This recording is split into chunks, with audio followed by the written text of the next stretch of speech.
നമ്മുടെ ജീവിതത്തിൽ നമ്മൾ എപ്പോഴും സുഖവും സന്തോഷവും മാത്രം ആഗ്രഹിക്കുന്നു. എന്നാൽ ഈ ജീവിതത്തിന് പ്രത്യേകത എന്തെന്നാൽ ഇവിടെ സുഖവുമുണ്ട്, അതുപോലെ തന്നെ ദുഃഖങ്ങളുമുണ്ട്. നമ്മൾ ചിലപ്പോൾ ചില സാഹചര്യങ്ങളെ വളരെ മോശമാണ് എന്ന് വിധി എഴുതാറുണ്ട്.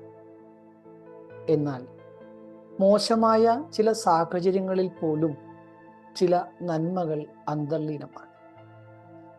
കാരണം ഈ പ്രപഞ്ചത്തിന് അതിൻ്റെതാകുന്നൊരു പദ്ധതിയും ഒരു നിയമവും ഉണ്ട്. ആ നിയമമാണെങ്കിലോ വളരെ അക്യുറേറ്റ് ആണ്. ആ നിയമം അനുസരിച്ചാണ് ഈ പ്രപഞ്ചത്തിലെ ഓരോ കാര്യങ്ങളും നടന്നുകൊണ്ടിരിക്കുന്നത്. ഇപ്പോൾ എന്ത് സംഭവിച്ചാലും അതിന് പിന്നിലെല്ലാം ഒരു വ്യക്തമായൊരു കാരണമുണ്ട്. കാരണം കോസ് ആൻഡ് എഫക്റ്റ് തിയറി.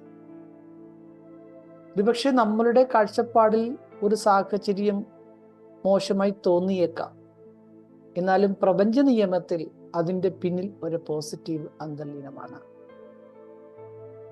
നമുക്കറിയാം, ഒരു നിലച്ചിരിക്കുന്ന ക്ലോക്ക് എടുക്കുക, ഇത് ചലിക്കുന്നില്ല, സമയത്തെ കാണിക്കുന്നില്ല, എങ്കിൽ തന്നെയും ആ ചലിക്കാത്ത ക്ലോക്കും ഒരു ദിവസം 2 പ്രാവശ്യം കൃത്യമായ സമയം കാണിക്കുന്നുണ്ട്.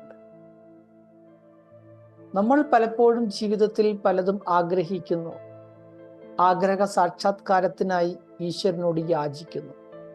എന്നാൽ ഈശ്വരൻ അറിയാം നമുക്ക് ഏറ്റവും നല്ലതെന്ത്, ഏറ്റവും മികച്ചതെന്ത്, നമ്മളുടെ ആവശ്യങ്ങൾ എന്ത്. ആഗ്രഹങ്ങളല്ല, ആവശ്യങ്ങൾ എന്ത്.